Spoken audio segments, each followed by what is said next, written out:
1 Samuel 8. When Samuel grew old, he appointed his sons as judges for Israel. The name of his firstborn was Joel, and the name of his second was Abijah, and they served at Beersheba. But his sons did not walk in his ways. They turned aside after dishonest gain, and accepted bribes and perverted justice. So all the elders of Israel gathered together and came to Samuel at Ramah. They said to him, "You are old, and your sons do not walk in your ways. Now appoint a king to lead us, such as all the other nations have." But when they said, "Give us a king to lead us," this displeased Samuel. So he prayed to the Lord, and the Lord told him, "Listen to all that the people are saying to you. It is not you they have rejected, but they have rejected me as their king, as they have done from the day I brought them out of Egypt until this day, forsaking me and serving other gods. So they are doing to you. Now listen to them, but warn them solemnly, and let them know what the king who will reign over them will do."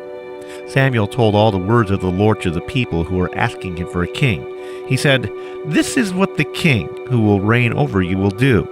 He will take your sons and make them serve with his chariots and horses, and they will run in front of his chariots. Some he will assign to be commanders of thousands and commanders of 50s, and others to plow his ground and reap his harvest, and still others to make weapons of war and equipment for his chariots.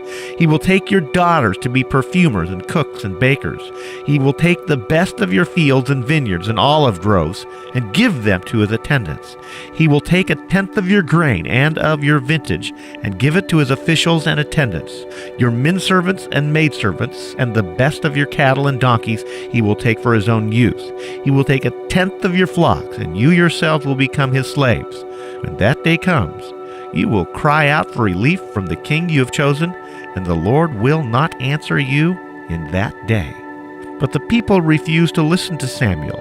"No," they said, "we want a king over us. Then we will be like all the other nations, with a king to lead us and to go out before us and fight our battles." When Samuel heard all that the people said, he repeated it before the Lord. The Lord answered, "Listen to them and give them a king."